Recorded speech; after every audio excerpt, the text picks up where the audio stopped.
ان الحمد لله نحمده ونستعينه ونستغفره ونعوذ بالله من شرور انفسنا ومن سيئات اعمالنا من يهده الله فلا مضل له ومن يضلل فلا هادي له واشهد ان لا اله الا الله وحده لا شريك له واشهد ان محمدا عبده ورسوله اما بعد فإن خير الحديث كتاب الله وخير الهدي هدي محمد صلى الله عليه وآله وسلم وشر الأمور محدثاتها وكل محدثة بدعة وكل بدعة ضلالة وكل ضلالة في النار.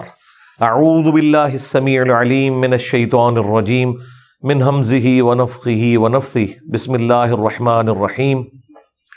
رب اشرح لي صدري ويسر لي امري واحلل عقدة من لساني يفقهوا قولي. بسم الله الرحمن الرحيم. ان الله وملائكته يصلون على النبي يا ايها الذين آمنوا صلوا عليه وسلموا تسليما.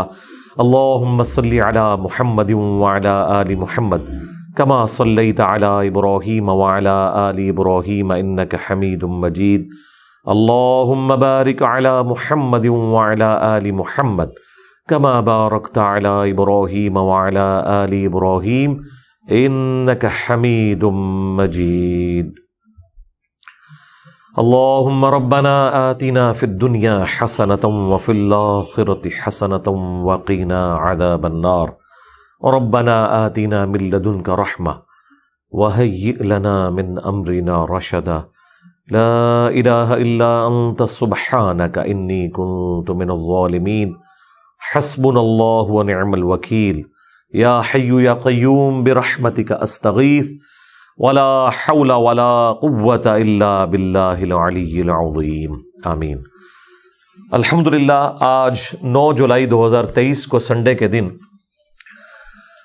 ہماری یہ قرآن کلاس نمبر 154 کا آغاز سورہ ہود کی آیت نمبر 36 سے ہوگا. پچھلی دفعہ ہم نے جو سورہ ہود کا رکوع کور کیا تھا اس میں سیدنا نوح علی نبینا علیہ الصلاۃ والسلام سے متعلق تفصیلی حالات ذکر ہوئے تھے کہ کس مشکل سے انہیں دعوت و تبلیغ کا کام کرنا پڑا. آج اسی کی تفصیلات آگے چلیں گی اور آج انشاءاللہ تعالی یہ معاملہ اپنی کنکلوژن تک پہنچے گا کہ کس طرح قوم نوح کے اوپر عذاب آیا. اور میں نے پچھلی دفعہ بھی عرض کیا تھا کہ قرآن حکیم میں سیدنا نوح علیہ السلام کا سب سے زیادہ تفصیلی ذکر انہی آیات کے اندر موجود ہے.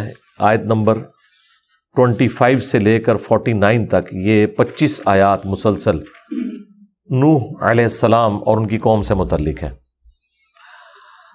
اس کے اوپر ہالی ووڈ والوں نے ایک فلم بھی بنائی ہے نوحہ کے نام سے اور اس میں کچھ سین بڑے زبردست ہیں جو فلمائے ہیں انہوں نے. باقی ظاہر ہے کہ وہ انہوں نے زیادہ تر تو تورات سے لیا ہے تو اس میں غلطیاں بھی ہیں لیکن اوورآل آپ کو کئی چیزوں کا آئیڈیا ہو جاتا ہے. یہ ایک تو کشتی کے حجم کے اعتبار سے کیا انہیں ایفرٹ پٹ کرنی پڑی اور کس طریقے سے سارے جانور اس میں سوار ہوتے ہیں. وہ ایک مرزانہ طور پر جو معاملہ ہوا وہ انہوں نے فلمانے کی کوشش کی ہے. قرآن بھی آپ کو وہی کچھ بیان کر رہا ہے لیکن ریٹن فارم کے اندر دیکھنے سے ذرا زیادہ انسان کو آئیڈیا ہو جاتا ہے. تو یہ آج پڑھیں گے تو آپ انشاءاللہ تعالی اس زمانے میں پہنچ جائیں گے اور اس کی کنکلوژن اس کے اوپر ہوگی کہ یہ رسول اللہ صلی اللہ علیہ وآلہ وسلم پر اللہ تعالیٰ نے آیات نازل کی ہیں اور یہ اس بات کی دلیل ہے کہ آپ اللہ کے پیغمبر ہیں کیونکہ آپ صلی اللہ علیہ وآلہ وسلم اور ان کی قوم اس قرآن کے نزول سے پہلے ان واقعات سے واقف نہیں تھی اس تفصیل کے ساتھ. اعوذ باللہ من الشیطان الرجیم. بسم اللہ الرحمن الرحیم. وَأُوحِيَ إِلَى نُوحٍ اور وحی کی گئی نوح علیہ السلام کی طرف انہ لن یؤمن من قومک الا من قد آمن کہ اب آپ کی قوم میں سے کوئی بھی ایمان نہیں لے کر آئے گا بجز ان لوگوں کے جو آلریڈی ایمان لا چکے. یعنی اب اللہ تعالیٰ کی طرف سے یہ فیصلہ ہو گیا کہ اب چند دنوں میں عذاب آنے والا ہے، اور یہ جو وحی آپ کی طرف نازل ہو رہی ہے اس کے بعد اب ان دنوں تک کوئی بھی ایمان نہیں لے کر آئے گا. بس وہ جتنے لا چکے 78 کے قریب لوگ، اور ان میں خود حضرت نوح علیہ السلام کی اپنی بیوی اور ایک بیٹا بھی شامل نہیں تھا. تو یہ باقی جو آپ کی قوم کے لوگ ہیں وہ ایمان نہیں لائیں گے بجز ان کے جو آلریڈی لا چکے. فلا تبتئس بما كانوا يفعلون، تو آپ نے جو ان کے اعمال ہیں ان کی وجہ سے غم میں مبتلا نہیں ہونا. یہ نہ ہو کہ پیغمبر کا دل جو نرم ہوتا ہے وہ پسیج نہ جائے کہ اب تیرے عذاب کا فیصلہ ہو چکا ہے تو فلاں فلاں شخص کو بھی کوئی ہدایت کا معاملہ ہو جائے تو وہ اب اللہ تعالیٰ نے طے کر دیا کہ اب ہدایت، وہ جو زبردستی والی ہدایت ہے نا پیغمبر کی دعا سے بھی، وہ بھی کسی کو نفع اب نہیں دے گی. اب اللہ تعالیٰ کا ڈیوائن فیصلہ آ چکا ہے. وَاصْنَعِ الْفُلْكَ بِأَعْيُنِنَا وَوَحْيِنَا، تو آپ ہماری آنکھوں کے سامنے ہماری وحی کی انسٹرکشنز کے مطابق ایک کشتی تعمیر کریں. ہماری وحی کے ساتھ ہماری آنکھوں کے سامنے، یعنی نوح علیہ السلام کو یہ مکمل طور پر گائیڈ کیا جا رہا تھا کہ اس کشتی کی لینتھ کتنی ہوگی، اس کی ہائٹ کتنی ہوگی، اور اس کے لیے جو مٹیریل پرووائڈ کرنا ہے وہ بھی انہوں نے خیر اس فلم میں دکھایا موجزانہ طور پر. پانی آتا ہے اور وہ اتنے بڑے بڑے درخت ایک دم اگ جاتے ہیں اور اس کی لکڑی بھی اس کے مطابق ہوتی ہے. بہرحال خیر یہ موجزانہ ہی تھا ایک معاملہ. تو ہماری آنکھوں کے سامنے اور ہماری وحی کے ذریعے، یعنی ہم آپ کو بتائیں گے کہ یہ اتنے فٹ کی اس کی لینتھ ہوگی، اتنی ہائٹ ہوگی، اتنی چوڑائی ہوگی، یہ مکمل طور پر نوح علیہ السلام کو بتایا گیا. اچھا آپ ایک لمحے کے لیے ذرا تصور کریں کہ اللہ تعالیٰ کے لیے انسان کتنا امپورٹنٹ ہے. صرف 78 لوگ ہیں، ان میں ایک شخص لیڈ کر رہا ہے اور اس کے ذریعے اللہ تعالیٰ نے انسانیت بات کی چلانی ہے، باقی سب کو غرق کرنا ہے، اور جانداروں کا بھی ایک ایک جوڑا اس میں سوار کیا جائے گا. اتنی بڑی کائنات میں اللہ تعالیٰ کی توجہ کا مرکز وہ وقت کا پیغمبر ہے، جسے کہا جا رہا ہے کہ آپ ہماری وحی کے مطابق اور ہماری آنکھوں کے سامنے وہ کشتی بنائیں جس طرح ہم آپ کو بتائیں گے. یہ آیات اور پورا قرآن اس کے اوپر گواہ ہے کہ اللہ تعالیٰ نے سب سے زیادہ اگر سیریس کسی کو لیا ہوا ہے نا تو وہ انسان ہے، اور انسان نے سب سے زیادہ نان سیریس کسی کو لیا ہوا ہے تو وہ خدا ہے. اللہ کے لیے تو یہی ہے کہ بھائی یہ بچائے جائیں گے، یہ تباہ ہوں گے، اور صرف تباہ نہیں ہونا، آخرت کی ہمیشہ کی ناکامیاں بھی ان کا مقدر ہونی ہے. اب تو کہتے ہیں نا کہ مر جائیں گے، ہاں مر کے بھی نہ چین پایا تو کدھر جائیں گے. یہ مرنے پہ خالی معاملہ ختم نہیں، ہمیشہ کی ناکامیاں اور عذاب مقدر ہونے والے ہیں. وَلِعَوْذُ بِاللَّهِ تَعَالَى اللہم لا تجعلنا منہم. تو ہماری وحی کے ذریعے ہماری آنکھوں کے سامنے ایک کشتی بنائے. وَلَا تُخَاطِبْنِي فِي الَّذِينَ ظَلَمُوا، اور آپ نے ہم سے ان ظالموں کے بارے میں کوئی سوال بھی نہیں کرنا. کہیں ایسا نہ ہو کہ آپ کا دل پسیج جائے اور آپ کہیں کہ یا اللہ یہ 2 بندے اور چھوڑ دے. مجھ سے بات بھی نہیں کرنی اس ٹاپک کے اوپر. اب ان کے لیے کوئی ہدایت والا معاملہ نہیں ہے. انہم مغرقون، بے شک یہ غرق کر دیے جائیں گے. وَيَصْنَعُ الْفُلْكَ، اور نوح علیہ السلام نے پھر کشتی بنانی شروع کر دی. وَكُلَّمَا مَرَّ عَلَيْهِ مَلَأٌ مِّن قَوْمِهِ، جب کبھی بھی ان کی قوم کے سردار ان پر سے گزرتے تھے کہ وہ کشتی بنا رہے ہیں. اب ایسی جگہ پہ انسان کشتی بنا رہا ہے جو پہاڑی علاقہ ہے، جہاں سے پانی نیچے تو جاتا ہے. کبھی ایسا نہیں ہوا کہ اب کو ہمالیہ کی پہاڑیوں کے اوپر کوئی بندہ کہ جی میں کشتی بنا رہا ہوں کہ یہاں پہ پانی آنے والا ہے، تو لوگ یہ کہیں گے کہ اس کا لگتا ہے اب ذہنی توازن بگڑ گیا ہے. کوئی ہم میدانی علاقے میں تو نہیں ہے، پانی تو بہ کے نیچے جانا ہے. ہم پہاڑی علاقوں میں رہ رہے ہیں، پانی یہاں پہ تو جمع ہو کر کوئی ایسا سین نہیں بنائے گا. تو جب کبھی بھی وہ گزرتے تھے ان کی قوم کے سردار ان کے پاس سے کہ وہ کشتی بنا رہے ہیں، اور پھر اتنی بڑی کشتی، سخروا منہ، تو وہ ان کا ٹھٹا اڑاتے تھے، مذاق کرتے تھے کہ بھائی 950 سال، ظاہرہ کوئی احترام سے تو نہیں وہ بات کرتے ہوں گے، ہم جب یہ باتیں کرتے ہیں لوگ کہتے ہیں کہ جناب یہ آپ ایکٹنگ کرتے ہیں، تو ظاہر ایکٹنگ اسی طریقے سے ہی وہ کرتے ہوں گے نا، وہ احترام سے تو نہیں بات کرتے ہوں گے، وہ اسی قسم کی باتیں کرتے ہوں گے کہ بھئی 950 سال ہو گئے ہیں اس کو تبلیغ کرتے ہوئے، اور لگتا ہے کہ اب اس کا ذہنی توازن بھی بگڑ گیا ہے، تبھی تو مذاق کرتے تھے کہ بھئی یہ کشتی بنا رہا ہے پہاڑی علاقے کے اوپر آ کے۔ اچھا انہوں نے اس فلم میں نا ان کا وہ مذاق کرنا وہ دکھایا ہے، فلم آیا ہے، ٹھیک ہے۔ تو جب وہ مذاق کرتے تھے تو حضرت نوح علیہ السلام اس کے جواب میں کیا فرماتے تھے؟ قال ان تسخروا، وہ کہتے تھے کہ آج جو تم ہمارا مذاق اڑا رہے ہو نا، منا، ہمارے ساتھ یہ جو کچھ کر رہے ہو، فإنا نسخر منکم کما تسخرون، تو ایک دن آئے گا اسی طریقے سے ہم بھی تمہارا مذاق اڑائیں گے جس طرح آج تم ہمارا مذاق اڑا رہے ہو۔ وہ دن اہل ایمان کا دن ہوگا۔ یہ بڑی امپورٹنٹ چیز ہے، یہ پارہ نمبر 30 میں بھی آیا کہ آخرت میں جنت میں بھی پہنچ کے جو اہل ایمان ہے وہ اپنے تکیوں پر ٹیک لگائے ہوئے تختوں پہ بیٹھے ہوئے ان لوگوں کا مذاق اڑائیں گے جنہوں نے دنیا میں ان کا مذاق اڑایا تھا کہ ہاں بھئی اب پتہ لگ گیا۔ تو یہ تو ایک رخ ہے نا، یہ مذاق اڑانے والے تو وہ ہوں گے جو جنت میں پہنچ گئے ہیں۔ جو جہنم میں پہنچے ہوئے ہیں وہ یہ کہیں گے سورہ حامیم السجدہ میں کہ اے اللہ جنوں اور انسانوں میں سے وہ لوگ ہمارے حوالے کر جنہوں نے ہمیں گمراہ کیا تھا، آج ہم انہیں اپنے پاؤں کے نیچے روندیں تاکہ وہ اسفلین میں شامل ہو جائیں۔ پھر سورہ احزاب میں آیا کہ اے اللہ ہمارے بڑوں کو، ہمارے سرداروں کو، ہمارے بزرگوں کو دگنا عذاب دے کہ جن کی وجہ سے ہم گمراہ ہوئے۔ اور سورۃ الاعراف میں تو کلائمیکس آیا ہے کہ جب کبھی بھی کوئی قوم جہنم میں داخل کی جائے گی تو وہ اپنے بزرگ بابوں کے اوپر لعنت بھیجے گی اور کہے گی اے اللہ ہمارے بزرگوں پر لعنت بھیج اور ان پر دگنا عذاب بھیج کہ جن کی وجہ سے ہم گمراہ ہو کے یہاں تک پہنچے۔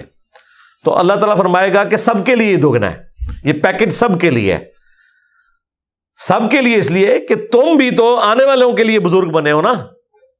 آج یہ جو آپ کو بڑے احترام سکھا رہے ہوتے ہیں بزرگوں کے، یہ اس لیے سکھا رہے ہوتے ہیں کہ کل کو انہوں نے بھی بزرگ بننا ہوتا ہے۔ اگر علی بن عثمان حجویری خود بایزید بستامی کی قبر پہ جا کے اپنے مسئلے حل نہ کرواتے اور یہ بات وہ کشف المحجوب میں نہ لکھتے تو ان کی قبر پہ جا کے کس نے مسائل حل کروانے تھے؟ تو لہٰذا یہ سب لوگ اپنے اپنے دور میں یہ سارے کام کر کے گئے ہیں جو آج ان کے جھوٹے وکیل یہ کہتے ہیں کہ نہیں یہ لوگ ایسے نہیں تھے، بعد کے لوگ خراب ہو گئے ہیں۔ ہم بھی کہتے ہیں چلو جی مان لیا for the sake of argument, لیکن قرائن یہ نہیں بتاتے، اور وہ کتابیں جن کی بنیاد پہ تم نے ان کی بزرگی کلیم کی ہے نا وہ یہ نہیں بتاتی۔ تو ایک دن آئے گا ہم بھی تمہارا مذاق اسی طریقے سے اڑائیں گے۔ تو یہ ذہن میں رکھیے گا، اہل ایمان کے سینوں کو ٹھنڈک اسی وقت پہنچے گی جس طریقے سے دنیا میں جب کافروں نے، منافقین نے اہل ایمان کو تکالیف دی تو اسی طریقے سے وہ بھی اپنا بدلہ اتارے۔ اگر مسلم شریف میں ایک حدیث ہے کہ جی اگر کسی سینگ والی بکری نے بغیر سینگ والی کو سینگ مارا تو قیامت والے دن اللہ تعالیٰ ان دونوں کو اٹھائے گا اور جس کے سینگ نہیں اسے سینگ دے گا، اور بغیر سینگ والی وہ بکری بن جائے گی جس کے دنیا میں سینگ تھے، وہ بدلہ اتارے گی۔ تو کیا اہل ایمان بدلہ نہیں اتاریں گے؟ کیا عمار بن یاسر ابو جہل سے بدلہ نہیں لیں گے کہ ایک دن میں ان کی نگاہوں کے سامنے ان کے والد اور والدہ سیدنا یاسر اور سیدہ سمیہ علیہم السلام ورضی اللہ عنہما کو اتنا ظلماً شہید کیا گیا؟ جب تک اس کی وہ تکلیف وہ خود اپنی آنکھوں سے نہیں دیکھیں گے جس طریقے سے ان کے ماں باپ کو تکلیف دی گئی تو کس طرح ٹھنڈک پڑے گی؟ تو یہ ہونا ہے سب کچھ، آخرت میں وہ ساری چیزیں اہل ایمان کو دکھائی جائیں گی تاکہ ان کا وہ غصہ ٹھنڈا ہو۔ اور آخرت میں انعامات میں سے ایک انعام یہ بھی ہے کہ دنیا میں جو اہل ایمان نے تکلیف اٹھائی ہے نا جن لوگوں کے ذریعے، ان کا عذاب بھی وہ اپنی آنکھوں سے دیکھ لیں، یہ بھی ان کے کلیجہ ٹھنڈا کرنے کی چیز ہے نا۔ دنیا میں بھی اسی طریقے سے بدلہ لیا جاتا ہے نا، تو آخرت میں اللہ تبارک و تعالیٰ یہ سب کچھ کر کے ان کو دکھائے گا۔ جن لوگوں کا آخرت میں بلیو ہے وہ پھر اپنے معاملے کو مؤخر کر دیتے ہیں آخرت کے لیے کہ وہاں تو بدلہ ملنا ہی ملنا ہے۔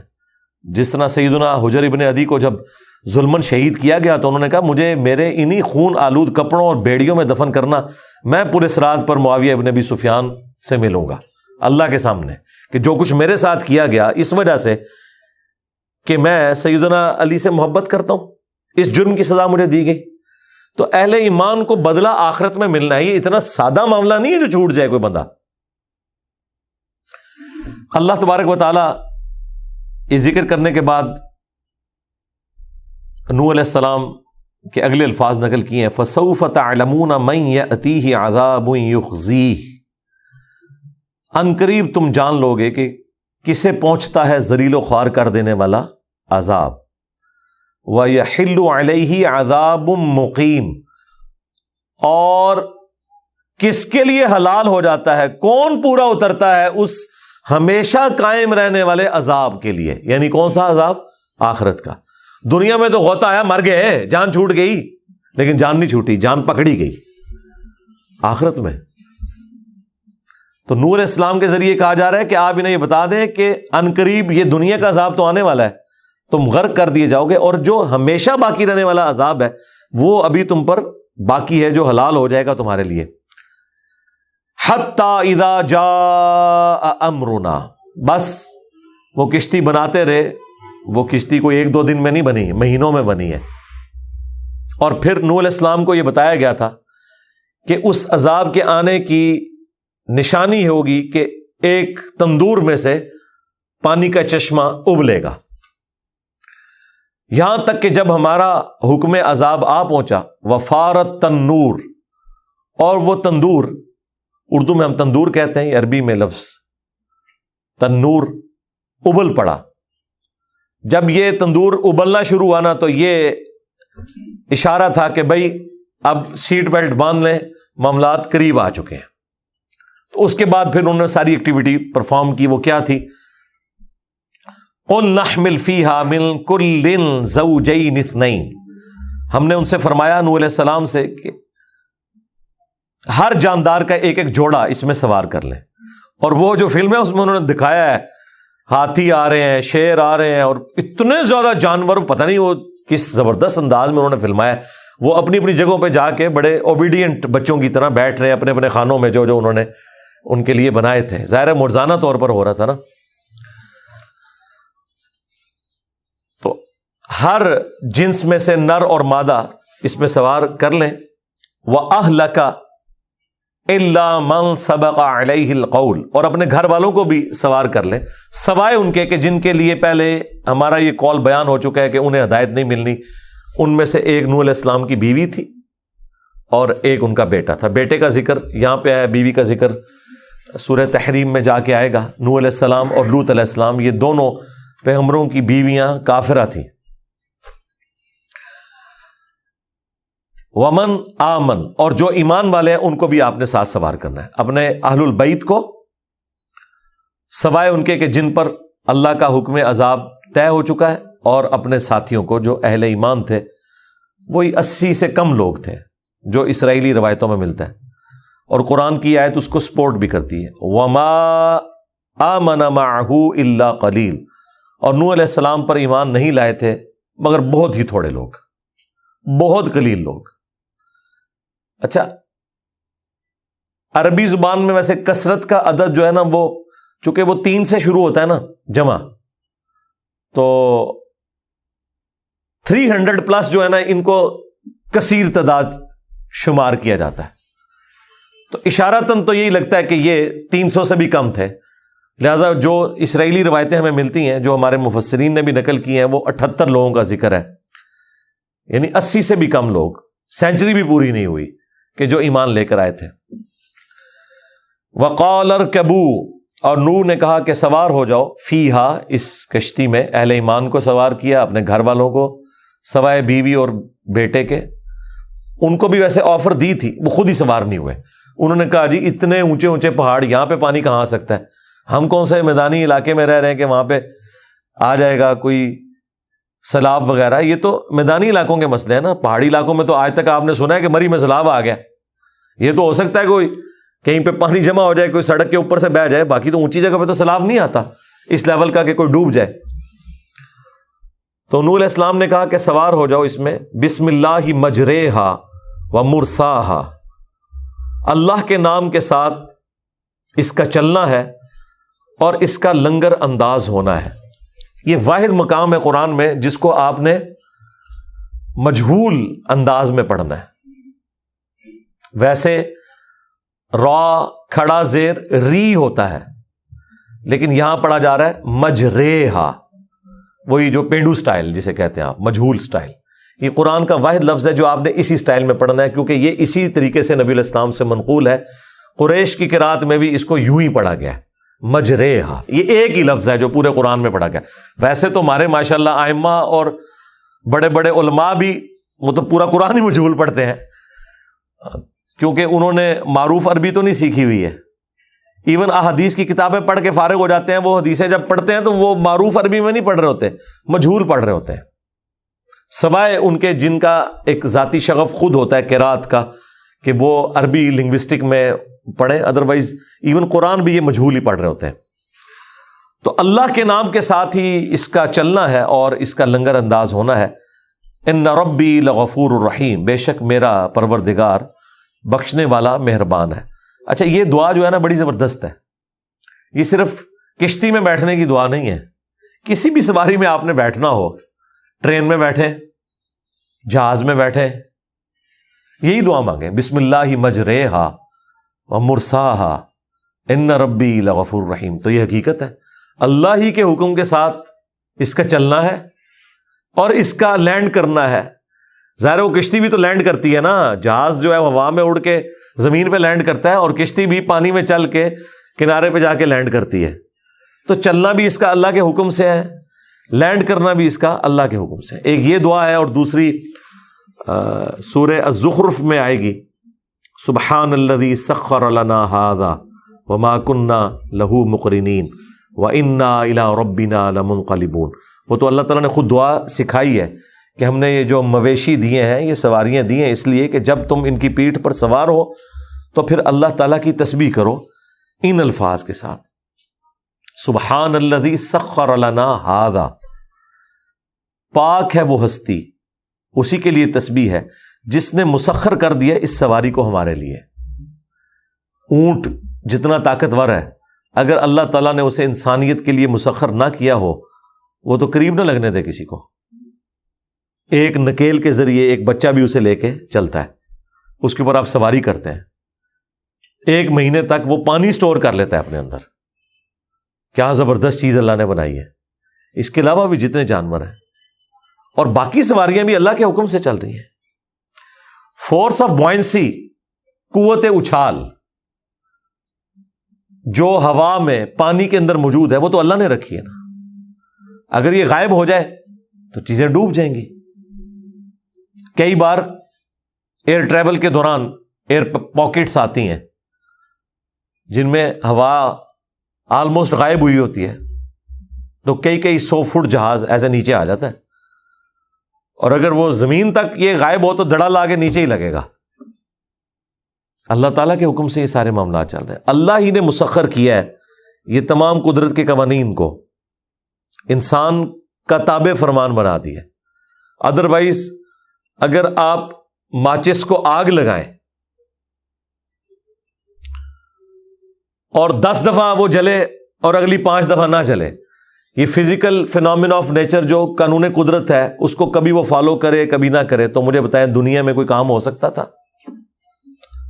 کوئی ہوٹل والا آپ کے آرڈر کے اوپر کوئی روٹی یا سالن پکا سکتا تھا؟ اس نے یہی آپ کو کہنا تھا کہ جی میں کوشش کرتا ہوں، ہو سکتا ہے تہاڈی واری آگ بال جائے، بال گئی تو پکا دیاں گا، نہ جلی تو نہیں پکاؤں گا۔ دنیا میں کوئی بھی ایکٹیویٹی پاسبل نہ ہوتی اگر یہ محکم قوانین اللہ تعالیٰ کے نہ ہوتے۔ ہاں، اللہ کے لیے یہ محکم نہیں ہے اس اعتبار سے کہ اللہ تعالیٰ بھی ان کا پابند ہے۔ اللہ تعالیٰ جب چاہتا ہے وہ توڑ بھی سکتا ہے، لیکن یہ کبھی کبھار ایسا ہوا ہے۔ ابراہیم علیہ السلام کے لیے ایک دفعہ انہی کے لیے آگ ٹھنڈی ہوئی ہے، اور حضرت موسیٰ علیہ السلام کے لیے ایک دفعہ انہی کے لیے ہی راستہ نکالا گیا۔ باقی یونس علیہ السلام تو کشتی میں بیٹھے تھے اور اس سے بھی ان کو گرایا گیا سمندر کے اندر، ان کے لیے تو کوئی زمین میں راستہ نہیں بنا۔ یہ اللہ کی مرضی ہے کہ جب کبھی قانون کو توڑے، ادروائز یہ اتنے محکم قوانین ہیں، اور اسی کی وجہ سے سائنس کی ایجادات پاسبل ہیں۔ ادروائز اگر پیٹرول کو آپ آگ لگائیں، 3 دفعہ آگ لگ جائے، 4تھی دفعہ نہ لگے، تو پھر آپ پیٹرول انجن نہیں بنا سکتے، ڈیزل انجن نہیں بنا سکتے۔ پھر تو آپ جہاز میں بیٹھے ہیں، اب آپ جہاز کی مرضی ہے کہ وہ اس کا انجن آن ہوتا ہے یا نہیں ہوتا۔ تو اس طرح نہیں ہے، اللہ تعالیٰ نے یہ سب کچھ مسخر کیا ہے، اس لیے ہم ہر چیز کو اللہ تعالیٰ کی طرف منسوب کرتے ہیں، کیونکہ یہ سارے قانون قدرت اللہ تعالیٰ نے رکھے ہیں۔ اگر ہمارے پاؤں اور زمین کے درمیان فرکشن نہ ہو، گاڑی کے ٹائر اور زمین کے درمیان فرکشن نہ ہو تو آپ چل ہی نہیں سکتے۔ ٹرین پٹری کے اوپر چل ہی نہیں سکتی جب تک کہ اس کے ٹائر اور پٹری کے درمیان فرکشن نہ ہو، ادروائز تو سلپ کر جائے گی۔ اور جو ایلیویٹ ہو کے ٹرینیں چل رہی ہیں، جس طرح بلٹ ٹرینز ہیں، ان کے وہ شروع میں تو وہ ٹائروں پہ چلتی ہے، جب ایک خاص سپیڈ حاصل کر لیتی ہے اس کے بعد اس کی میگنیٹک فیلڈ کو وہ ایکٹیویٹ کرتے ہیں، تو پھر وہ جس طرح جہاز بھی جب تک 300 کلومیٹر پر آور کی سپیڈ کو کراس نہ کرے اس وقت تک ٹیک آف نہیں کر سکتا۔ اگر وہ سپیڈ گین نہ ہو اس رن وے میں تو بس وہ پھر جہاز گیا جا کے سامنے لگے، اور کئی بار ایسا ہوتا ہے کہ رن وے ختم ہو گیا، ابھی وہ سپیڈ گین نہیں ہوئی، کیونکہ مخالف بعض اوقات ہوا ایسی چل رہی ہوتی ہے وہ 300 کی لمٹ کراس نہیں کرتی، تو اگر اس وقت جہاز کو ٹیک آف کروایا جائے تب بھی ٹیک آف نہیں کرے گا، کیونکہ اس میں اتنی پھر اپ لفٹ پیدا نہیں ہوگی کہ وہ جہاز کو سپورٹ کر سکے۔ اس طرح ٹرین بھی جو بلٹ ٹرین ہے پہلے وہ ٹائروں پہ چلتی ہے، اس کے بعد پھر اس کے ٹائر اٹھا لیے جاتے ہیں، جب وہ اتنی سپیڈ حاصل ہو جاتی ہے پھر وہ میگنیٹک فیلڈ کی، لیکن اب میگنیٹک فیلڈ کی وجہ سے جو اس میں سلپ پیدا ہو رہی ہے، وہ جو میگنیٹک فورس ہے وہ تو قدرت نے رکھی ہے اس کے اندر، وہ ختم ہو جائے تو سب کچھ ختم۔ اسی طریقے سے جو ہائی سپیڈ ٹرینز ہیں جو 300 کلومیٹر تک چلتی ہیں، جو ٹائروں کے اوپر چلتی ہیں، انرجی وہ اپنی اس وائر سے لے رہی ہیں جو اوپر چل رہی ہے، اس کے ساتھ مسلسل آپ دیکھتے ہیں کہ ایک سٹینڈ ہوتا ہے وہ انجن کے اوپر جو ٹچ کر رہا ہوتا ہے، اس سے انرجی لے رہا ہوتا ہے۔ اب اس بجلی کے اندر طاقت اللہ نے رکھی ہے۔ یہ تمام قانون قدرت اللہ تعالیٰ نے اتنے محکم بنائے ہیں کہ یہ ہر دفعہ اسی طریقے سے پرفارم کرتے ہیں۔ اگر یہ اپنی مرضی کرنا شروع کر دیں کہ کبھی پرفارم کریں کبھی نہ کریں، پھر دنیا میں کوئی بھی ایجاد نہیں ہو سکتی تھی۔ یہ سائنس کے محکم ہونے کی وجہ سے، سائنسی قوانین، یا بہتر تو یہ ان کو ہم قانون قدرت کہیں، اللہ کے قوانین کے محکم ہونے کی وجہ سے یہ ساری چیزیں پاسبل ہوئی ہیں۔ لہٰذا جب ہم یہ بات کرتے ہیں نا کہ جہاز اللہ کی وجہ سے اڑ رہے ہیں، اور اللہ تعالیٰ قرآن میں کہتا ہے کہ اسی کے حکم سے اتنے بڑے بڑے جہاز سمندر میں چلتے ہیں، بادبانوں والے، پہاڑوں کی مانند، تو وہ اللہ کے حکم سے ہی چل رہے ہیں، کیونکہ اگر فورس آف بوئنسی نہیں ہوگی جہاز ڈوب جائے گا۔ ایک سوئی ڈوب جاتی ہے پانی میں، لیکن ہزاروں ٹن وزنی بحری جہاز وہ نہیں ڈوبتا۔ کیوں؟ اس کا سرفیس ایریا زیادہ ہے۔ اس کو ڈیزائن اس اعتبار سے کیا گیا کہ جس اعتبار سے اس کا وزن ہے اس اعتبار سے اس کا سرفیس ایریا جو پانی کے ساتھ ٹچ کرنا ہے وہ ہم نے بڑا بنایا ہے۔ اسی کو چھوٹا کر دیں گے وہ ڈوب جائے گا۔ ان کو پتا ہوتا ہے کہ اتنا وزن ڈالنا ہے تو اتنا اس کا پیندہ ہونا چاہیے، اتنا سرفیس ایریا ہو تاکہ وہ پانی اسے سپورٹ کر سکے۔ پھر بھی کچھ حصہ اس کا پانی کے اندر رہتا ہے، مکمل طور پہ اوپر نہیں تیرتا، وہ اندر رہتا ہے کچھ حصہ، اور وہ ارشمیدس پرنسپل کے تحت کیلکولیٹ ہو جاتا ہے کہ بحری جہاز جتنا پانی کا والیوم ڈسپلیس کرتا ہے، جب بحری جہاز کو آپ پانی میں رکھتے ہیں، وہ لانچنگ بھی اگر آپ ویڈیوز دیکھیں بڑا مشکل کام ہوتا ہے، اتنی وزنی بلاگ کو ہیلی کاپٹر سے تو نہیں اٹھایا جا سکتا، وہ رولنگ فورس کو یوز کر کے اور اس کو گھسیٹ کے اندر لے کے جاتے ہیں۔ جب وہ پانی میں جاتا ہے تو وہ پانی کو ریموو کرتا ہے، وہاں سے اتنے حصے میں بحری جہاز آ جاتا ہے پانی کے اندر، تو وہ جتنا پانی اس نے دائیں بائیں کیا ہوتا ہے نا، اس پانی کا جتنا وزن ہوتا ہے نا اس کے برابر فورس لگ رہی ہوتی ہے۔ اسی کو کہتے ہیں فورس آف بوئنسی۔ اگر وہ فورس کم ہو جائے تو جہاز ڈوب جائے گا، اگر وہ بیلنس ہو جائے گی تو جہاز پھر تیرے گا۔ یہ ٹائٹینک کیوں ڈوبا تھا؟ جب اس میں شگاف پڑا تو اس کے نچلی منزل کے اندر وہ پانی بھرنا شروع ہو گیا۔ جب پانی بھرنا شروع ہوا تو اس کا وزن اس کے سرفیس ایریا سے بڑھ گیا، ڈوب گیا۔ اور آبدوز جو ہوتی ہیں آپ کی سب میرینز، ان میں آپ نے خود یہ سسٹم رکھا ہوتا ہے، آبدوز کبھی بھی سمندر میں نیچے جا ہی نہیں سکتی جب تک کہ آپ اس کے اندر کوئی وزن نہ ڈالیں۔ اگلے زمانوں میں تو جب شروع میں آبدوزیں تھی تو خود وزن اس میں ڈالتے تھے، اب جو لیٹسٹ ہیں اس میں وہ پانی بھرتے ہیں تاکہ وہ پانی اتنا زیادہ ہو جائے کہ وہ نیچے چلی جائے۔ اس لیے آپ دیکھتے تھے آبدوز کا جو سرفیس ایریا انہوں نے بڑا کم رکھا ہوتا ہے، ایک تو اس کی گول سٹرکچر رکھی ہوتی ہے اور لمبوتری سی ہوتی ہے، کیونکہ اگر چوڑی بنائیں گے تو وہ پھر اس میں آپ جتنا مرضی پانی ڈالتے جائیں وہ جب تک پورا اس پہ اس کو غرق نہیں کریں گے وہ نیچے نہیں جائے گی۔ تو اس لیے آپ دیکھتے ہیں وہ لمبوتری ہوتی ہے، اس کا سرفیس ایریا جو یعنی ٹچ کر رہا ہے پانی کے ساتھ وہ تھوڑا بنایا جاتا ہے تاکہ جیسے ہی اس میں پانی ایڈ کیا جائے تو اپنے وزن کی وجہ سے اندر چلی جائے. اور جب باہر نکلنا ہوتا ہے وہ پمپس کے ذریعے پانی کو باہر نکالتے ہیں, وہ ہلکی ہوتی ہے اوپر آ جاتی ہے. تو یہ ساری چیزیں پاسبل کیوں ہیں؟ یہ ساری سائنس اس لیے پاسبل ہے کہ جو اللہ تعالیٰ کے محکم قوانین ہیں یہ اللہ نے مسخر کیے ہوئے ہیں انسانوں کے لیے. لہذا یہ بات اس سے شروع ہوئی تھی کہ یہ اللہ کے حکم سے اس کا چلنا ہے اور اسی کے حکم سے رکنا ہے. واقعی یہ اللہ ہی چلا رہا ہے ہر چیز. ہاں اگر اللہ تعالیٰ یہ قوانین کو ذرا سا بھی ڈسٹرب کر لے تو یہ سارے کے سارے معاملات تل پٹ ہو جائیں گے. اللہ تعالیٰ نے یہ ساری کوالٹیز رکھی ہوئی ہیں اور ابھی تو کئی ایسی چیزیں جو ہمیں پتہ ہی نہیں ہے. یعنی 8 سے 100-150 سال پہلے کا انسان تو نہیں جانتا تھا کہ سورج ایک دن میں اتنی بجلی دیتا ہے اس پلانٹ ارتھ پہ کہ ہزاروں سال کے لیے بجلی کی ضرورت پوری ہو سکتی ہے اگر اس روشنی سے ہم بجلی بنا لیں. یہ تو جب سولر سیل بنے تو آج آپ دیکھ رہے ہیں پاکستان میں بھی اگر یہ لوڈ شیڈنگ کی برکات نہ ہوتی تو آپ کو کبھی سولر پلیٹس کا تعارف بھی نہ ہوتا. اگر بجلی گورنمنٹ پوری کر رہی ہوتی. باقی ملکوں میں اس لیے تعارف آ گیا کہ وہاں پہ ان کو گرین انرجی کی وجہ سے کہ جی ڈیزل پیٹرول جلانے سے انوائرمنٹ خراب ہوتی ہے, گلیشیئرز پگھل رہے ہیں, بیماریاں آ رہی ہیں, لہٰذا گرین انرجی ہونی چاہیے. اسے گرین انرجی کہتے ہیں جس میں آپ کوئی چیز جلاتے نہیں, جنگلات بھی نہیں آپ کو جلانے پڑتے. ورنہ پرانی ٹرینیں تو آپ کو پتا ہے اسٹیم انجن جو ہے وہ یہ چھانگا مانگا گیا جو جنگلات ہیں یہ آپ کو پتا ہے کیوں اگائے گئے تھے؟ اسٹیم انجن کی ریکوائرمنٹ پوری کرنے کے لیے. جب تک اسٹیم انجن تھے تو پھر لکڑی کے جنگل اگانا پڑتے تھے کہ اس سے لکڑی بنائیں اور وہ لکڑی آپ انجن میں جھونکیں اور پھر اس سے اسٹیم پروڈیوس ہو اور یہ انجن چلے. اللہ بھلا کرے حضرت ڈیزل کا, وہ ڈیزل نام تھا اس بندے کا, ہاں حضرت ڈیزل. مسلمان ہوتا تو میں رحمہ اللہ و رضی اللہ عنہ علیہ السلام بھی کہہ دیتا. حضرت ڈیزل نہ ہوتے اور ڈیزل انجن نہ بنتا تو کبھی بھی ٹرینیں ڈیزل انجن کے اوپر شفٹ نہ ہوتی. آج لوگوں کو یاد بھی نہیں ہے, وہ آپ تصویروں میں پرانے کوئی ویڈیوز چلیں تو اسٹیم انجن نظر آتے ہیں. تو حالانکہ دنیا ہمیشہ سے جانتی تھی کہ اسٹیم پروڈیوس ہوتی ہے. یہ اسٹیفن کو یہ آئیڈیا آیا, اس نے انجن بنایا, حضرت اسٹیفن نے, ٹھیک ہے, اور دنیا کی کایا کلپ کر دی اس نے. تو اس طریقے سے سولر انرجی موجود تھی, بس وہ تجربہ کامیاب ہوا. آج ہر طرف سولر ہو رہی ہے اور اب دنیا بے فکر ہے. جی پہلے تو ٹینشن سی پٹرول مک گیا پھر کیا کریں گے, مک جائے, ٹھیک ہے. اللہ تعالیٰ نے یہ سورس دی. اور ابھی تو آپ کو نیوکلیر انرجی جو اللہ نے رکھی ہوئی ہے 1 ملین کلو گرام یعنی 10 لاکھ کلو کوئلہ جلایا جائے اور 1 کلو یورینیم تو برابر کی انرجی ہے. 1 کلو یورینیم اتنا بڑا نہیں ہوتا. یورینیم کی ڈینسٹی جو ہے نا وہ آلموسٹ 2.5 گنا ہوتی ہے لوہے سے. یورینیم سے زیادہ اگر ڈینسٹی ہے کسی چیز کی تو گولڈ ہے, وہ بھی قریب قریب. تو یہ 8.3 وہ 9.3 کے قریب جو لوہے کی ڈینسٹی ہے.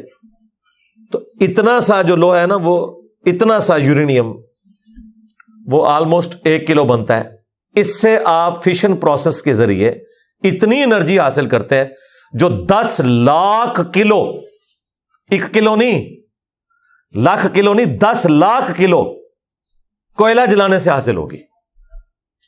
تو اسی لیے آپ بتائیے جو امریکہ اور رشیا نے جو اب سب میرینز بنائی ہیں وہ نیوکلیر ہے. وہ پٹرول نہیں ساتھ لے کے جاتی ہیں, ڈیزل نہیں لے کے جاتی ہیں, نیوکلیر پلانٹ پورے لگے ہوئے ہیں. یورینیم رکھ لین سال ایک پھرتے رہن جتنے مرضی جانا نے. یہ کتنا بڑا سورس ہے, لیکن یہ مہنگا ہے, اس میں احتیاطیں بہت زیادہ ہیں. ان کا خیال آپ رکھیں گے تبھی آپ اس کو چلا سکتے ہیں, ادروائز تباہی زیادہ ہے اس میں. مطلب یہ سولر والا نہیں ہے کہ بھئی آپ کسی بندے کو بلا کے تو 2 پلیٹیں اوپر لگوا لیں, نہیں, پورا بھلا ہی اٹھاؤ گے, ٹھیک ہے, اگر کرنے میں کامیاب ہو جائے. ویسے یہ ہوتا نہیں ہے اس طرح. ایٹم بم کو ایکٹیویٹ کرنے کے لیے بھی کوئی یہ نہیں ہے کہ اس کو آپ نے کوئی آگ لگائی تو چل پڑنا ہے. یہ اتنی کنٹرول انوائرمنٹ کے بعد اس کا یہ ریئیکشن شروع ہوتا ہے. لہٰذا یہ یورینیم کوئی خطرناک اس حوالے سے نہیں ہوتا کہیں پہ پھٹ جائے. ایون ایٹم بم بھی کوئی لائے تو اس کو چلا نہیں سکتا. اس کو چلانے کے لیے بھی ایک ٹیکنیک چاہیے, عام حالت میں نہیں ہے. یہ لوگوں کو فکر پڑی رہتی ہے جی ایٹم بم چوری ہو جائے کیا فرق پڑتا ہے، چلا نہیں جائے ان کو سکتا. یہ کوئی بم نہیں ہے، بارود نہیں جس کو آپ چلا لیں آگ کے ذریعے. تو یہ اللہ تعالیٰ کے قوانین ہیں. تو اللہ تعالیٰ ہمارا ہے کہ نوح علیہ السلام نے کہا کہ سوار ہو جاؤ اس میں، اس کا چلنا اللہ کے حکم سے ہے، اس کا ٹھہرنا اللہ کے حکم سے ہے، بے شک میرا رب بخشنے والا مہربان ہے. وَهِيَ تَجْرِي بِهِمْ فِي مَوْجٍ كَالْجِبَالِ، تو وہ کشتی چلنا شروع ہوگی ایسی موجوں میں جو پہاڑ کے برابر تھی، بڑی بڑی موجیں، یعنی بہت بڑے ظاہر پہاڑ کے برابر ہیں تو تبھی پہاڑ بھی ڈوبے ہیں اس طوفان کے اندر، بڑی بڑی موجیں تھیں. وَنَادَى نُوحُ ابْنَهُ، تو نوح علیہ السلام نے اپنے بیٹے کو پکارا. وَكَانَ فِي مَعْزِلٍ يَا بُنَيَّ ارْكَبْ، وہ اس وقت ان سے الگ تھا. اور نوح علیہ السلام نے کہا کہ آ بیٹا سوار ہو جا، معنا ہمارے ساتھ، وَلَا تَكُن مَعَ الْكَافِرِينَ، اور دیکھ کافروں میں شامل نہ ہو. اب ظاہر ہے یہ ان کی ایک شفقت تھی جس کی وجہ سے انہوں نے یہ کہا، حالانکہ ان پہ پہلے وہی نازل ہو چکی تھی، نہ تو کوئی ایمان لے کر آئے گا، نہ آپ نے مجھ سے کوئی سوال کرنا ہے، اور اپنے گھر والوں میں سے بھی انہی کو سوار کرنا ہے جو ایمان لائے ہیں. تو بیسیکلی یہ نوح علیہ السلام نے جو ایکٹیویٹی پرفارم کی یہ اللہ تبارک و تعالیٰ کے حکم کے مطابق نہیں تھی. تو پھر آپ دیکھیں بعد میں ہوا کیا ہے. قال سآوی الی جبل یعصمنی من الماء، تو وہ کہنا شروع ہو گیا کہ مجھے کشتی کی ضرورت نہیں ہے، میں پہاڑ پہ چڑھ کر پناہ لے لوں گا، وہ مجھے پانی سے بچا لے گا.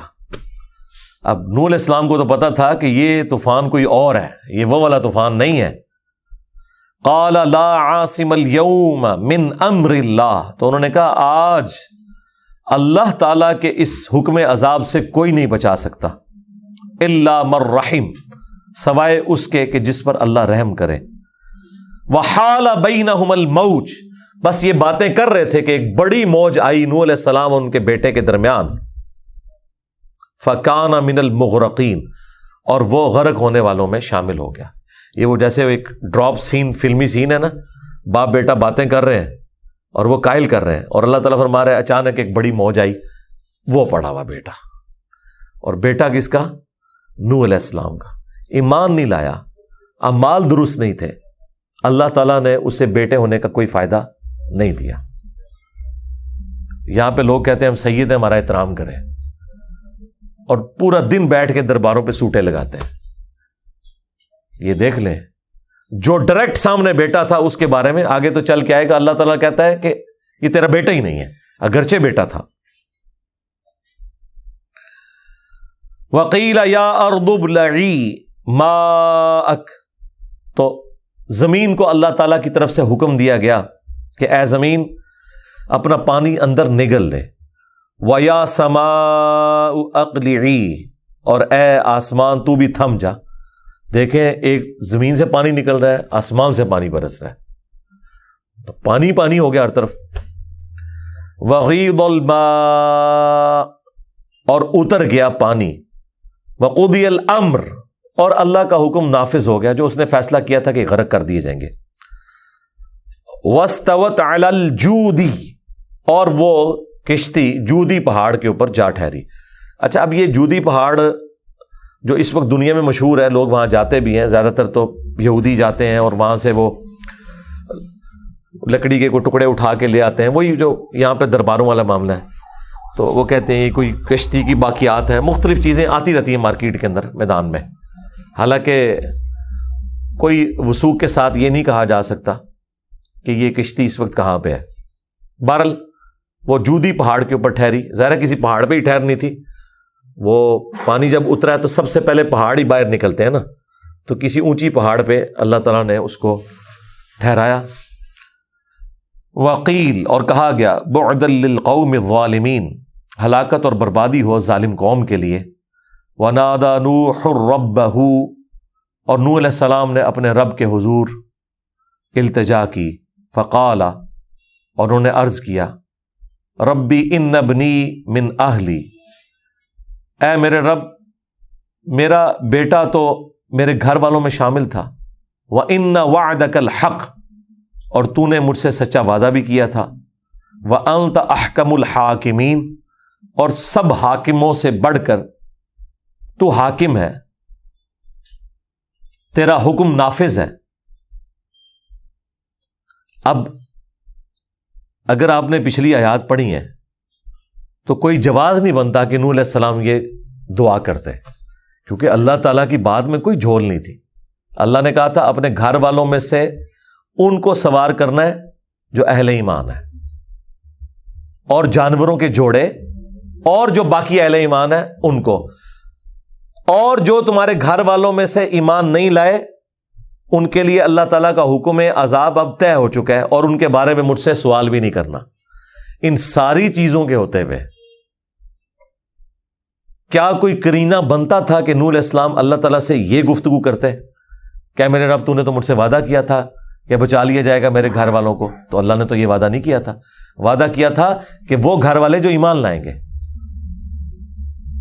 اور پھر وہ کہہ رہے ہیں کہ میرا بیٹا میرے اہل میں سے تھا۔ اس پوری گفتگو میں کہیں ایسی کمزوری نعوذ باللہ موجود نہیں تھی کہ نوح علیہ السلام یہ دعا کرتے۔ تو یہ ان سے کیوں ہوا؟ اس وجہ سے کہ بشری تقاضا تھا۔ انسان بہرحال انسان ہی ہے، پسیج جاتا ہے، اللہ تعالیٰ کے کوئی جذبات نہیں ہے، اللہ تعالیٰ جذبات سے مغلوب نہیں ہوتا، انسان جذبات سے مغلوب ہو ہی جاتا ہے۔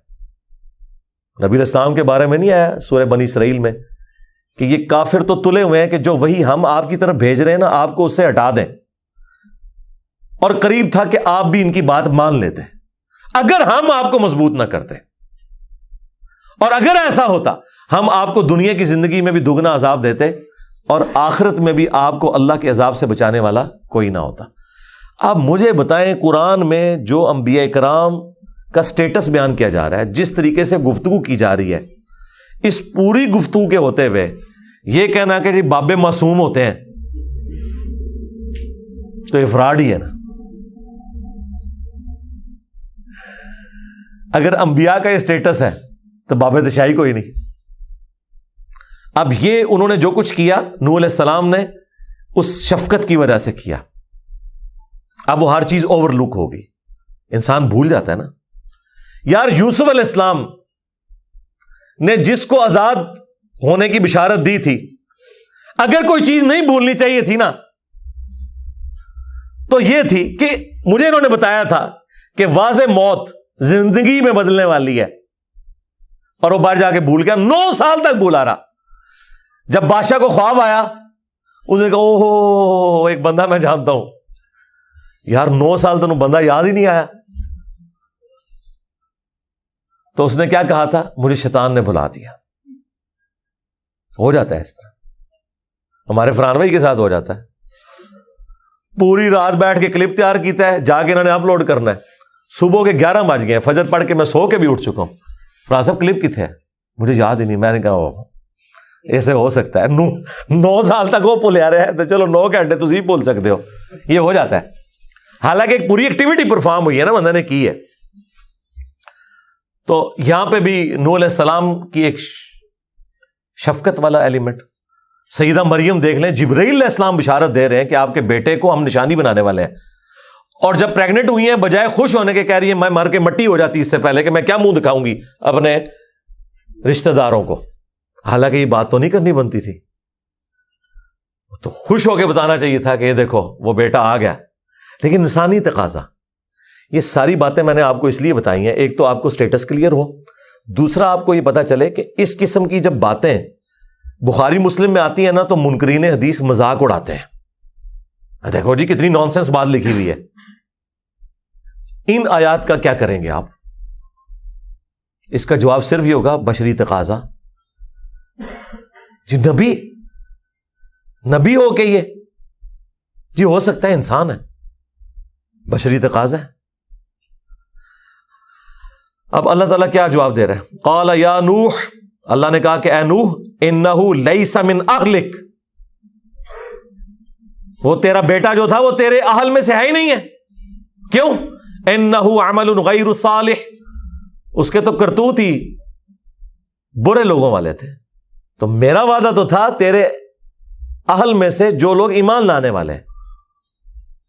فلا تسألنی ما لیس لک بہ علم، تو دیکھ مجھ سے اس چیز کا سوال مت کر جس کے بارے میں تجھے علم نہیں ہے. انی اعظک، بے شک میں تجھے یہ واعظ و نصیحت کرتا ہوں اے نوح، ان تکون من الجاہلین، کہ تو، اب وہ ڈاکٹر سراج صاحب کہتے تھے، میں یہاں پہ ایگزیکٹ ترجمہ نہیں کرتا، وہ کہتے تھے اے نوح تو جذباتی نہ ہو، حالانکہ یہ جذباتی والا کوئی لفظ نہیں ہے اس میں. اے نوح تم جاہلوں میں شمار نہ ہو جاؤ.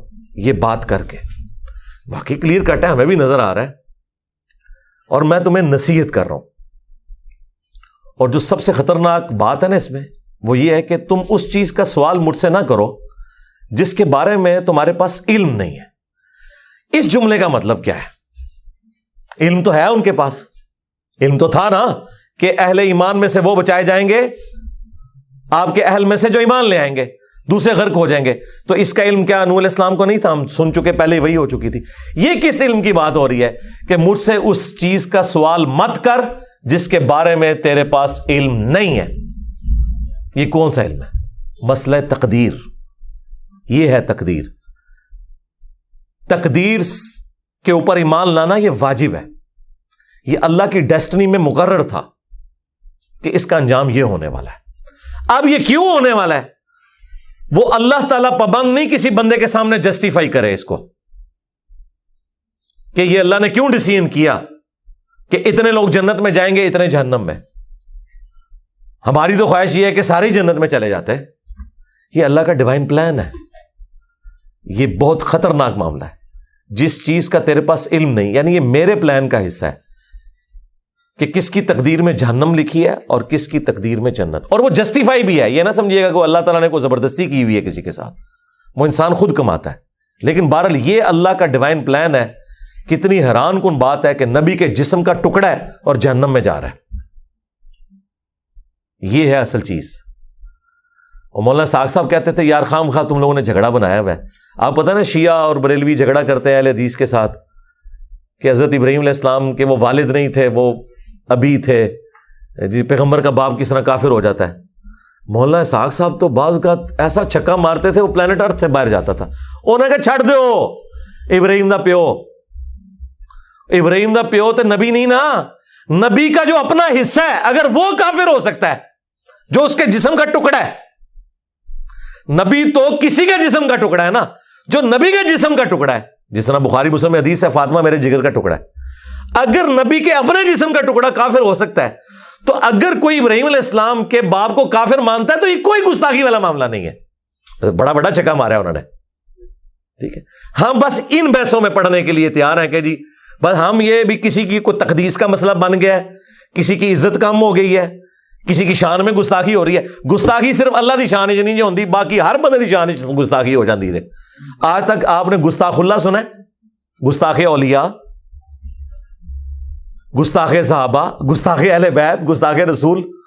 اللہ کا کوئی بھی نہیں کہ جو دسے کہ اللہ، حالانکہ سارے اللہ کے گستاخ ہیں. جب یہ لوگ پیغمبروں کے بارے میں غلو کرتے ہیں، جھوٹے اولیاء کا دفاع کرتے ہیں اور سچے اولیاء کے بارے میں غلو کرتے ہیں، صحابہ اور اہل بیت کے بارے میں غلو کرتے ہیں اور انہیں آلموسٹ منی گاڈ بنا دیتے ہیں، تو یہ اللہ کی گستاخی کر رہے ہوتے ہیں. چونکہ یہ سب خود اللہ کے گستاخ ہیں، انہیں اللہ کی گستاخی کبھی نظر ہی نہیں آنی کیونکہ یہ خود کر رہے ہیں نا. اور اللہ تعالیٰ اپنے معاملات کے اندر کتنا سخت ہے.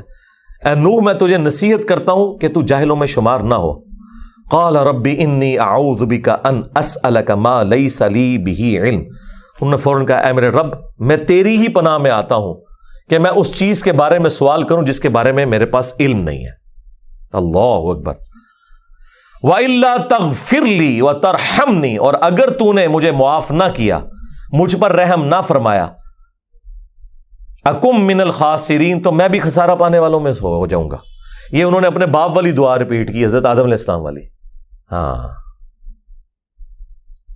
یہ سیم دعا ہے. وہ جمع کسی کے ساتھ ہے؟ ربنا ظلمنا انفسنا وان لم تغفر لنا وترحمنا. لنکونن من الخاسرین. یہاں پہ کیا ہے؟ الا تغفر لی وترحمنی اکم من الخاسرین. وہی دعا ریپیٹ کی انہوں نے کہا جی ابا جی یہ دعا کر کے اللہ تعالیٰ سے معافی مانگ چکے ہیں, میں بھی ابا جی کی سنت پہ عمل کر کے انہی الفاظ میں دعا کروں تو قبول ہو. بہرحال اس کا جواب اللہ نے کیا دیا ہے وہ ان اٹینڈڈ ہے, تو امپلائڈ ہے کہ اللہ تعالیٰ نے ان کی اس غلطی کو, جو گناہ نہیں ہے, لغزش ہے, اجتہادی خطا ہے, قبول فرما لیا. قیل یا نوح اہبط, ہم نے ارشاد فرمایا نوح سے کہ اے نوح اترو اس کشتی سے, بسلام, سلامتی کے ساتھ, منا, ہماری طرف سے, وبرکات علیک, اور برکتوں کے ساتھ جو آپ پر ہیں, وعلی امم ممن معک, اور ان تمام قوموں پر جو آپ کے ہمراہ ہیں. ظاہر ہے وہ پوری امتیں سوار تھی, وہ خالی ہاتھی اور ہتھنی نہیں, ان کی پوری اسپیشی تھی, اور شیر اور شیرنی, اور سب سے بڑھ کر جو انسان تھے جن سے اگلے قبائل چلنے تھے. نوح علیہ السلام کی اولاد سے آگے آدم ثانی اس لیے کہا جاتا ہے. وَأُمَمٌ سَنُمَتِّعُهُمْ, اور وہ قومیں جنہیں ہم متا دیں گے دنیا میں برتنے کا. ثُمَّ يَمَسُّهُمْ مِنَّا عَذَابٌ أَلِيمٌ, اور پھر ہماری طرف سے انہیں دردناک عذاب آ جائے گا. اچھا, جنتیوں کا ذکر ہی کوئی نہیں ہوا. اللہ نے کہا کہ یہ امتیں سوار کر رہا ہوں, تو ظاہر ہے کہ جنتیوں کا ذکر تو امپلائڈ ہے. لوگ قرآن پڑھتے ہیں جی شروع سے لے کے اینڈ تک رحمت ہی رحمت ہے جی, خام خائی ڈراندے رہندے نے. دیکھو جتھے رحمت دی ضرورت سی, جدھر آیت نازل ہوتی کہ یہ ہم نے امتیں سوار کی ہیں, ان میں سے کچھ لوگ اہل ایمان ہوں گے جو جنت میں جائیں گے, اور جو انکاری ہوں گے وہ جہنم میں جائیں گے. صرف جہنمیوں کا ذکر ہوا ہے کہ یہ جہنمیوں کے آباء و اجداد سوار ہو رہے ہیں اس وقت, اور جنتیوں کے بھی آباء و اجداد ہیں. ظاہر ہے وہ تو مومن تھے نا, ان کی اولادوں میں ہمیشہ ایسے ہی ہوا ہے. جب کبھی اہل ایمان کو بچایا گیا تو تھوڑے عرصے کے بعد انہی میں ہی دو گروہ بن جاتے ہیں. وہ کارل مارکس نے اسی کو ڈائی الیکٹریکل مٹیریلزم یہی کہا ہے نا, کہ دو چیزیں ٹکراتی ہیں, پھر بیچ میں سے تیسری چیز نکلتی ہے, پھر ان کی دو چیزیں بنتی ہیں, پھر وہ ٹکراتی ہیں, پھر ایک اور رزلٹ نکلتا ہے. ہمیشہ ایسے ہوا ہے. اہل ایمان بچائے گئے. اب یہ دیکھیں نوح علیہ السلام کی قوم بچائی گئی ہے نا, انہی قوموں میں پھر شرک آ جائے گا, جو بخاری میں موجود ہے کہ وہ 5 بندوں کے نام پہ انہوں نے پتھر رکھے, پھر بتوں کی عبادت شروع کر دی. پھر اللہ تعالیٰ نے انہی میں حضرت ہود علیہ السلام کو بھیجا. وہ اگلا ذکر حضرت ہود علیہ السلام کا آئے گا. پھر ہود علیہ السلام کی قوم کو بچایا, اہل ایمان کو. پھر کچھ عرصے بعد ان میں بھی شرک آ گیا. پھر حضرت صالح علیہ السلام ان میں مبعوث کیے گئے. تو یہ ہمیشہ ایسا ہوتا ہے کہ یہ معاملہ چلتا رہتا ہے. تو اللہ تعالیٰ فرماتا ہے کہ ہم انہیں برتنے کا سامان دیں گے, پھر عذاب آ جائے گا ان کے اوپر جو اہل ایمان نہیں ہوں گے. تلک من انباء الغیب, یہ ہیں غیب کی خبریں. نوحیہا الیک, جو ہے نبی علیہ السلام ہم آپ کی طرف وحی کرتے ہیں. ما کنت تعلمھا انت ولا قومک, نہ آپ اس سے متعلق جانتے تھے اس قرآن کے نزول سے پہلے, اور نہ آپ کی قوم, من قبل ھذا, اس سے پہلے. یعنی یہ علم غیب کا بھی عقیدہ کلیئر ہو گیا کہ نبی علیہ السلام کو بھی اگلے انبیاء کے جو حالات و واقعات بتائے گئے ہیں نا, وہ قرآن کے ذریعے ایجوکیٹ کیا گیا. لہٰذا یہ جو عقیدہ بریلویوں نے اور شیعہ نے گھڑ لیا کہ نبی علیہ السلام اگلی امتوں پر بھی حاضر و ناظر تھے. وہ کہتے ہیں نبی علیہ السلام حضرت آدم علیہ السلام سے لے کے قیامت تک حاضر و ناظر ہیں, اور وہ ہر ایک چیز اپنے سامنے دیکھ رہے تھے. اور اللہ تعالیٰ فرما رہا ہے کہ اے نبی, یہ غیب کی خبریں جو ہم نے آپ کی طرف وحی کی ہیں, اس قرآن کے نزول سے پہلے نہ آپ جانتے تھے نہ آپ کی قوم. شکر ہے کہ رسول اللہ کا ذکر اللہ سے کیا. ما کنت, نہ تم جانتے تھے, تعلمھا انت ولا قومک, یعنی نہ تم جانتے تھے اور نہ آپ کی قوم, من قبل ھذا, اس سے پہلے.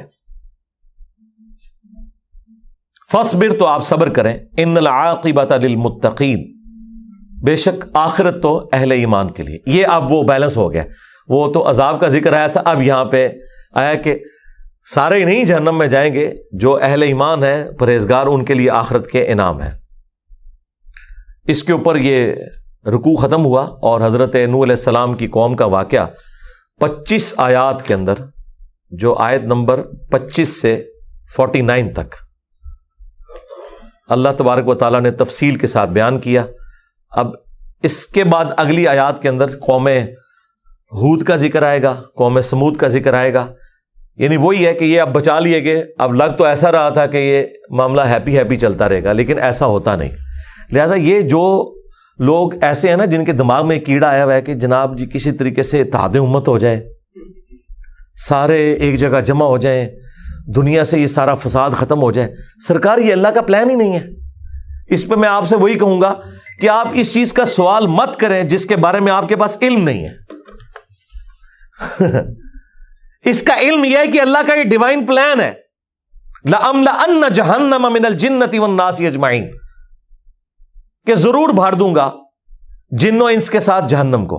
یعنی یہ دو پارٹیاں ہمیشہ رہنی ہیں. یہ ہو نہیں سکتا کہ پوری کی پوری دنیا ایک بات کے اوپر متفق ہو جائے، سوائے اس کے کہ وقت پیغمبر موجود ہو. اس میں بھی صرف جو لوگ اس پیغمبر پہ ایمان لے آتے ہیں وہ متفق ہوتے ہیں. کیا نبی الاسلام کی زندگی میں پوری انسانیت نے رسول اللہ کے ساتھ اتفاق کر لیا تھا؟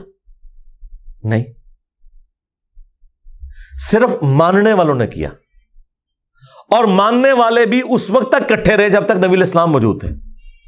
نبی الاسلام کے جانے کے بعد اتفاق تو ٹوٹ گیا. سب سے پہلے ٹوٹا جب سعد ابن عبادہ نے حضرت ابوبکر کی بیعت بھی نہیں کی، حضرت عمر کی بھی نہیں کی. ٹھیک ہے، آج لوگ بڑی بدتمیزی کے ساتھ سعد ابن عبادہ کا ذکر کرتے ہیں، لیکن وہ یہ نہیں دیکھتے کہ اس شخص کا اس پوری امت پہ احسان ہے. 155 اصحاب صفا کا کھانا سعد ابن عبادہ کے گھر سے جاتا تھا. اور یہ دو بندے ہیں جنہوں نے نبی الاسلام کی دعوت کو زمین سے آسمان پہ پہنچایا، سعد ابن عبادہ اور سعد ابن معاذ. سعد ابن عبادہ جو تھے وہ خزرج کے سردار تھے اور سعد ابن معاذ اوس کے سردار تھے. یہ دو ڈومیننٹ قبیلے تھے، جنگجو لڑاکے مدینے کے، جن کے سرداروں نے اسلام قبول کیا. ان کی محبت میں ان کے فالوورز نے اسلام قبول کیا اور اسلام کو مضبوطی ملی. اور اللہ تعالیٰ نے پھر اور یہی انصار مدینہ ہے جن کو آپ کہتے ہیں. انصار مدینہ کون ہے؟ سعد ابن عبادہ اور سعد ابن معاذ کے قبیلے کے لوگ، اوس اور خزرج کے لوگ.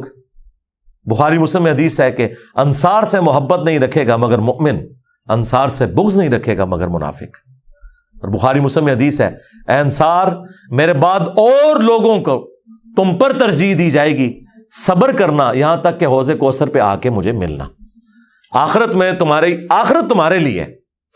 اسی لیے بخاری میں آتا ہے جب انصار مدینہ کا قتل عام ہوا واقعہ حرہ میں یزید کی فوجوں نے، تو زید ابن ارقم نے خط لکھا انس ابن مالک کی تسلی کے لیے کہ انس آپ کو یاد نہیں نبی الاسلام نے ہم سے فرمایا تھا کہ میرے بعد انصار کے ساتھ ظلم ہوں گے، صبر کرنا یہاں تک کہ حوض کوثر پہ آ کے ملنا. تو حضرت انس ابن مالک نے وہ خط اپنے شاگردوں کو دکھایا کہ یہ جانتے ہو یہ وہی ہے زید ابن ارقم جس کے بارے میں قرآن میں وہ آیات نازل ہوئی تھی سورۃ المنافقون کی کہ یہ عبداللہ ابن ابی خبیث و منافق، اس نے کہا کہ جب ہم عزت والے مدینے میں داخل ہوں گے تو مدینے سے ان ذلیلوں کو نکالیں گے. نعوذ باللہ. نبی الاسلام ان کے اصحاب کو کہا ذلیل. تو اللہ نے فرمایا کہ عزت اللہ اس کے رسول کے لیے اور اہل ایمان کے لیے، اور منافقین نہیں جانتے. یہ وہ زید ابن ارقم ہے. تو آپ یہ دیکھیں کہ انبیاء کرام کے جانے کے بعد اس طرح کی یونٹی کبھی رہ نہیں سکتی. اور جو خلافت راشدہ بھی چلی وہ بھی 30 سال. آج آپ دیکھ لیں آلموسٹ 1400 سال سے سارے دعائیں ہی کر رہے ہیں، کوششیں کر رہے ہیں. ہم سے ہماری کوشش کے بارے میں پوچھا جائے گا، رزلٹ اورینٹڈ نہیں ہونا یہ بڑا مسئلہ ہو جاتا ہے. جی اقامت دین کے لیے کچھ کریں، جی کر رہے ہیں سرکار، کیا کریے کر رہے ہیں. جنہوں نے سارا دین دا جنازہ کڈیا ہے انہوں کا نہ وہ سانو لین دیں دے تو سانو کہتے اقامت دین کرو. اقامت دین ہم اس دین کی کر رہے ہیں جس کا جنازہ ان لوگوں نے نکالا، بنو امیہ نے. ٹھیک ہے، تو اللہ کا شکر ہے آپ قرآن و سنت پڑھیں، آپ کو سارے کے سارے معاملات کلیئر ہوتے جائیں گے. لہٰذا یہ زیادہ ٹینشن نہیں اپنے دماغ میں سوار کرنی چاہیے اس حوالے سے. یہ اللہ تعالیٰ کا ڈیوائن پلان ہے کہ 2 گروہ رہنے ہیں. ہاں آپ کی کوشش ہونی چاہیے آپ اہل ایمان میں شامل ہوں، انبیاء کے ماننے والوں میں شامل ہوں اور انبیاء کی دعوت کو آگے پہنچانے کی کوشش کریں. اور لیکن وما علینا الا البلاغ، صرف پہنچانا ہے، منوانا نہیں ہے آپ نے. ہاں یہ آپ کی ذمہ داری نہیں ہے. یہ تو پیغمبر سے بھی کہا گیا آپ کا کام ہے صرف پہنچا دینا. سبحانک اللہم وبحمدک اشہد ان لا الہ الا انت استغفرک واتوب الیک وما علینا الا البلاغ المبین. جزاکم اللہ خیرا.